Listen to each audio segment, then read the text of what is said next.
Had the pleasure over this past couple of months, or it's heading on 4 months now at this stage, of talking to the great and the good and some of the finest of Irish entertainers. I've got a gentleman now who has spent many, many years involved in music in every aspect of singing and playing, multi-instrumentalist he is, and also songwriting, and is generally highly regarded among his peers in music. From Loughin Island and County Down, I'm delighted to say hello, Gerard Dornan. Gerard, how are you? Sherry, how are you? Great to get talking to you. Hope you're keeping well over there. Yes, we're hanging in there. We're hanging in there, doing our best. That's good, like us all. indeed, like us all. Gerard, listen, you've been involved in music for a long time. I mean, you're really established as an artist at this stage. Well, Jerry, I grew up with music in my house here. My father played in bands for years. I grew up listening Big Tom, Larry Cunningham, Brian Cole, Philomena, etc. And then when I was I can't remember exactly whether I was 12 or 13, my father actually asked me to join his band. One of the fellas that left had played rhythm guitar back then. And I joined my father's band, played with him for years, well, I'll say years, until I was 18. And then at that, I got the chance to join Finbar Hart from Kilnalek in County Cavan. Finbar was just starting on the road. He had brought out When New York Was Irish as his first single. And my uncle was actually, Jerry Medine was actually band leader or musical director at the time of the band. And he got me in and stayed with Finbar for a while. And then myself and Jerry started a two-piece. I learned a bit of keyboards then. And we played for 4 or 5 years. And then young Conor McKay, the singing brickie, Conor would have been a neighbour of ours, just lives 5 miles up the road here. And Conor started doing a few gigs, and we done an album for him. And then Conor got to the stage where different people, God rest the likes of Jimmy Johnson, and people were ringing looking Conor to go and do gigs, but Conor had no band as such. So me and Jerry, knowing the stuff, we decided we would be his band, and then we brought Jerry's son Michael in the drum. He was only 13 or 14 then, and Michael went on to drum with Jimmy Buckley and Robert Mazzell, different ones. And that was okay. That kept us going through till about 1997. I got engaged, and at that stage Conor was doing quite a bit of work across the water in England. And at that stage, when we got engaged, me and my wife Bernie, I sort of looked at the whole thing, Jerry, and I says, I didn't want to be away every week from home. Wouldn't be able to start a married life, you know. I actually remember asking Q Rogers, who managed Conor at the time, Q from Aaron Moore. I remember saying to Q, how does next year look for bookings wise? And he says, Jared, he says, quite a bit. It'll definitely be every other week, more or less, over here in England. And that sort of made my decision that as much as I enjoyed playing with Conor, enjoyed the venues and so on, I just wanted to be at home after getting married to give it a fair crack of the whip, as the man says. So then that's when I started Country Harmony. That's in 1998. And thank God to this day, Country Harmony's still going. So that is excellent. Absolutely excellent. I must say that your uncle, Jerry Medine, I mean, is a highly regarded musician. Oh, very much so. Jerry played with, I sort of grew up, he's Mummy's brother. I grew up listening and playing with, obviously, Rolly, Philomena, Sandy Kelly, different bands, just a great session musician, good pedal steel player, done a lot of TV shows, etc. So sort of was on both sides of the family, Jerry. My father here, the Dornan side here in Loughin Island, over the years would have been, before my day, my father's day, had been a very traditional family, fiddles, accordions and ceilidhs in the house at night time and so on. And I often say part of me would love to have lived in those days to experience that, you know. But my father then, he went down the country road and started doing country music. So between that, on my father's side and the Dornan side, and then the Medine side with Jerry, it was coming at me from both roads, so I suppose I couldn't miss it in a way. Indeed. And, yes. I mean, you've done an amazing amount of work. I mean, you've worked as well as Country Harmony. I mean, you've done other things as well, where you've played with varying other artists at various stages. That's right. Thank goodness, different ones are at times. would give me a wee shout, maybe if some of the musicians in their band couldn't, maybe it was ill or something, and say the likes. I've done a few nights with Declan Early and Sean Lockery, the band I played with Sean, played in Stephen Smith's band, just helping out. And it's great to do something to get something different. And indeed, that's where this new song, "The Night I Filled the Legend's Shoes," came from. About the mainliners, I say, that was filling in for John Beattie that night with them. That's where it all came from. Indeed, great, great stuff like that. That's happened there. I mean, it's been one heck of a roller coaster of a journey in music, Gerard, for you. Jerry, I always say it's probably a bit like a footballer. I love music. I would play music 12 hours a day without any income, not looking money for it, just for the enjoyment and the pastime. And obviously, when it becomes your living, then. I have a recording studio and that too, and when it becomes your living, obviously you have to make an income out of it, but it's just that enjoyable, you would do it for nothing, but that mainliners, thinking back to that, like, that was the sound I grew up with. As I listened to Larry's and the Brian's, Philomena's and all total idols of mine, but there was just something about that mainliner sound, the Seamus guitar, the John organ, the Ronnie Duffy beat. There's just so much about it. Once you heard an intro of a song, there didn't have to be, Big Tom didn't have to start singing. It was just, you knew that was the mainliners playing. And I remember many night, even growing up with my father, even the likes of maybe Hilltown Hall here, which was a big dance venue. I'm sure you know Hilltown. I do, yes. I always thought Hilltown was like a miniature Galtymore because of the wee balcony down at the back and so on. But I remember standing at the back of Hilltown Hall, not interested in drinking or dancing or anything, just staring at Big Tom, the mainliners. And it was always my dream, just even to play one song, Jerry, even just to play rhythm guitar or anything with it, just because I idolised him, So Kevin McCooey actually rang me here. It was 2012, and he rang me maybe January, February time, and he says, "Gerard, we're looking Country Harmony to do 2-night support in the Abbey Hotel in Donegal Town to Big Tom and the mainliners." I says, and just even to get that, Jerry, from me being a fan of the band and Big Tom, I just couldn't believe this. We were going to be doing support for 2 nights, Yes. So that was, first and foremost, that was unbelievable to get that. Because Kevin, I've known Kevin for years, and he just knew what I thought of the band, So about a month before it, Kevin rang me again. He says, "Gerard, I have a wee bit of a problem." He says, "John Beattie, he says, has fell and dislocated his shoulder. Now," he says, "we're not too sure whether he's going to be fit to do Donegal or not." And he says, "I know it might make it a very long night." He says, "but if he couldn't make it, would there be any chance you would fill in with the mainliners too?" Well, Jerry, I can never describe how I felt at that stage. I think the blood drained from me. There's a mixture of emotions. I was nearly smiling with glee. I was nearly crying because I was asked to do this. And I remember saying to Kevin, "If you think I'm fit for it, you know my answer." And I went, and we done the 2 nights. We done the support both nights, Country Harmony. There's a 15-minute interval.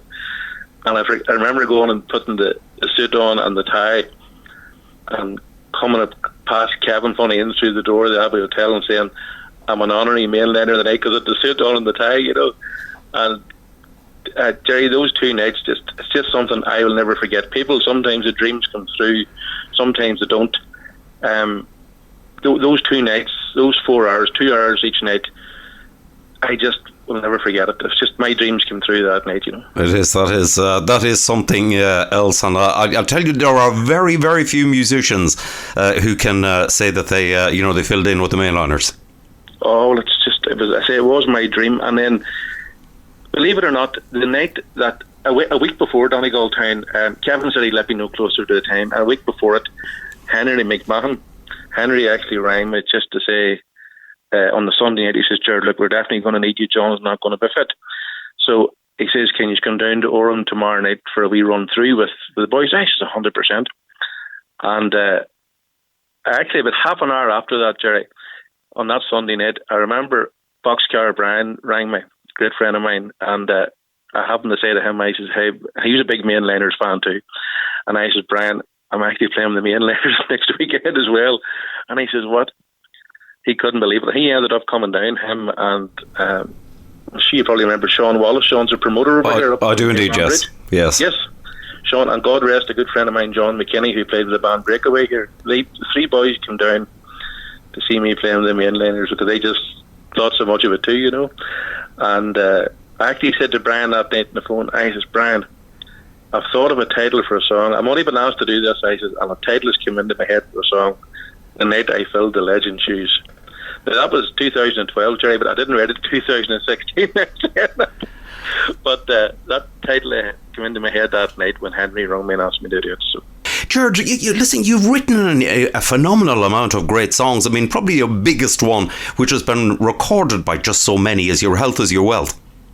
That's right. Your Health Is Your Wealth. I wrote that, Jerry, probably about 12 years ago approximately, and around 12 years or so ago. And it was actually Terry Corrigan. I'm sure you know Terry from Music City. I do indeed, well. From Dungannon. Yes, Terry TC talking to me one day and he says, you ever get a chance, he says, write maybe a wee song about your health and your wealth and all that different. He says, you know, if you haven't your health, you have nothing. And I says, right. So I actually started writing it as a quick step. And it started off, if you haven't got your health, then you haven't got your wealth. A real sort of a lilty thing. But after the first chorus, I sort of said to myself, it's just not happening, sort of thing. You know, it just didn't feel right to me. Yes. So then I decided to change it to a waltz. And we were actually just doing a CD ourselves at the time, myself and Stevie Hamilton in Country Harmony. And we decided to put that song on it as well. And that was actually ended up in the title of the CD. And like I've been very, very lucky ever since. Like I didn't even know Jerry Weller ourselves at Airplay, never mind other people record the song down the line, because I don't treat myself as an out and out great songwriter. I try and write the odd song or two, and if I can get somebody to record it, it's a bonus. It's really only this past 3 or 4 years maybe I've tried to maybe even push the songs a wee bit more, tell artists. But I think the last count there was either 11 or 12 people have recorded it. I know Curtis was one of the first ones to record it. Okay. Then Thomas and Fiona recorded it. Barry Doyle, Conor McKay, Mike Denver, yes, Philomena. Then Daniel had it in his last album, which was great as well. And then Cowboy Larry. Actually, Cowboy changed it around to a quick step. I couldn't believe it when I told him that I had started writing it as a quick step. And he actually did a quick step version of it. And then I'm sure a man you do very well over there, Pat Jordan, actually recorded it as well. Pat Finney and Finbo. That's right. Pat recorded it as well, which I was delighted to hear as well. So it was, Jerry, I say, I didn't even know whether I would get one Airplay with it. Never mind, 10 years down the line, a dozen other people haven't recorded it. And I really appreciate it. You know? Indeed, there's so many, and Mike Denver actually released it as a single during the pandemic. Because he did indeed. And funny, I forgot there actually Hugo has it on his new album as well. I actually just didn't think of it. But as you say, Mike actually had it out Mike just brought it out about 3 years ago, and then I say I've seen it he brought it out then again about 3 months ago then as another wee single, just for the times that we're in, as the man said. Everybody's saying how appropriate it is in the current climate. Indeed so. Now, you've also written on, I believe you've written on a new song for, is it Curtis McGee on several of his albums? That's right. Yes, actually, Curtis was in Nashville last, I think it was October. He went to Nashville, and when he came back, Curtis, this past 4 or 5 years here, Curtis has recorded his albums with myself here. And most years I wouldn't say most years, but a few years I have written a few songs from way back, even I think it was 2012 as well. He got the right one about the Titanic. I heard him actually mention in his interview tell you about that. That's right. It was the 100-year anniversary of the Titanic. And I wrote one for him and Natasha, who presents with Phil Mack, Daddy and Me. And I wrote a big Tom tribute for him as well. And then when he came back from Nashville, I actually said to him, rather than him, Curtis usually says to me, you know, have a wee idea for a song. And I actually said to him, I have an idea. Would you mind if I tried to write a song about sort of going to Nashville? He says, Curtis, like decent man all the days, he says, work away, whatever you can do. So I ended up, we came up with this one here. It's a long way from Ireland to Nashville, Tennessee. And thank goodness it turned out well, and he's happy with it now. Indeed, yes, it's a good song, and it's going very, very well, I'll have to say. And well done on it. Listen, Gerard, what have you been at since? Probably not a lot, said you, since the lockdown and all the rest. I believe you have actually you have made an appearance at a drive-in. That's right. We actually done a drive-in up at Kinturk, up near Cookstown, about a month ago, and again, it was our first one. It's the only gig I've done from the 15th of March. And again, it was great. I was starting to get a wee bit worried would be the wrong word, but I was getting into a wee sort of a rut. Nearly, I was getting content at home, Jerry, sort of saying, somebody rung looking for me to go and play in Enniskillen or Donegal a couple of hours. You nearly couldn't be bothered going because you were getting used to being at home at nights and that, So I was getting a wee bit concerned that way, but we went and done the gig that night, and I thought it was great. Now, social distancing, driving ourselves, myself and Stevie Kirk, Country Harmony, and Boxcar Brian was there, Justin McGurk, Shauna McStravick, Patricia McGuire, and there was somebody else, but I just can't remember at this moment. But anyway, great night, totally different. Great to be out, great to have a bit of crack among the friends and all, but totally different. To say you're used, if you do a song, maybe if they want to clap and appreciate it, but you were doing a song here and they were honking the horns at you, so it was totally different. But really good to be back out playing again. Done a few wee things, a couple of Facebook Lives here in the studio, which have been great. But still, you know yourself, when you're out there on a dance floor, maybe in front of you full of dancers, it's a great feeling. It's just not the same doing it on Facebook and say, as much as it is getting music to people that aren't getting out, it's just not the same, and I'm sure it's not the same for them either, Yeah, but the one thing that's very, very interesting out of all of this lockdown is the incredible increase in streaming. And actually looking, I've seen numerous Facebook Lives, and really and truly, when you add up, the various views, not just alone when you're live, but afterwards, if you look at the number of views, I mean, there are many television channels that would be happy to have the viewing figures that, Unbelievable. Yeah. Jerry, I couldn't believe it. The 2 nights we done. Don't get me wrong. I was seeing maybe we were playing and you seen there maybe 250 or 300 people live and so on. But then maybe the week later there's something like 7,000 viewers or something like that. And I couldn't believe it. And then one of them was 16,000, I think it was. And as you say, it's once you do the live thing, people then click and watch it at a later date maybe as well, and it doesn't belong adding up. But even the likes of yourself there, I was delighted to see you over lockdown because I've known Jerry Byrne for years and way back Radio Star and Spectrum Radio and so on. But it was great for me there, flicking through, able to click on during the day there to hear yourself as well. It's brilliant because I always maintain the likes of you, Jerry. You bring music to Irish folk, to an Irish community over there. You bring Ireland to them, but you also bring the Irish community back to the people over here, I think, as well. Yes, I've been actually amazed at the number of people in Ireland who have been with me over the lockdown period. It's been astounding, to be honest. Brilliant. It's totally brilliant. I remember actually what opened my eyes to that was years ago when I was playing with Conor McKay. I remember one night we'd done Leeds Irish Centre, and I remember getting into the wee there was a wee shop in Leeds Irish Centre, and I remember just getting into the wee shop, and you'd have just thought you were in a shop maybe out in the sticks in Mayo or something. It was all Irish stuff. It just was brilliant to me. It says this is obviously what the Irish community is about over here and so on, and it just really opened my eyes, Yes, indeed. Those were the times. But you're doing all of that. At least you're still staying active and you're still doing stuff. And I'm trying to, Jerry. I'm trying to. Yeah, well done. Well done on all you've done. And as usual, you sort of don't sit on your laurels. As you say, you're doing some of the Facebook Lives and various. Aye. Well, plus I'm trying actually. I've threatened for years to try and maybe compile. Me having my own studio, I've no excuse for it, but I'm usually doing other people's stuff. I've threatened this past few years to try and compile a wee CD of just my own songs that I've written that other artists have recorded. And again, even more just for a keepsake, I'm not looking at recognition for it or anything like that, because of the likes of the likes of ones you've mentioned there, of the boy from Donegal as well, as Stephen Smith done a bit. Fabulous song. Olivia Douglas's current single First Impressions, I wrote it. Oh, I didn't realise that. I didn't need it, and I have a song on Jerry Guthrie's latest album as well called Life Goes So Fast. It's a wee waltz. Right. And what else have I on the CD? Now it's about 70% done. Now still a bit more to do on it. Bring Me Back to All Ireland. It was actually recorded by Finbar Hart in 1992. It was one of the first ones ever recorded. Finbar recorded that, and then Patrick Feeney recorded it, and Kevin Prendergast recorded it as well. That's right, yes. I have that, and I wrote Eilish McBride, the title of her album there, I'm Just a Country Girl. I wrote that as well. But I can't very well sing that, Jerry. Yes. That's the only thing. And saying that, I also had a notion of recording it on the CD here of my own songs, but change the words around. There's a few words I'd have to change apart from the country girl, so I need to change a few bits and pieces. Indeed. And again, the likes of that now, and I wrote one for Owen Mac as well, My Feet Are Firmly on the Ground, maybe 3 years ago. But again, to me, they're sort of personal songs. I couldn't do the likes of those, say myself, Yes, yeah, all fabulous songs. Interesting you talk about Eilish McBride. I spoke to Eilish on the programme yesterday.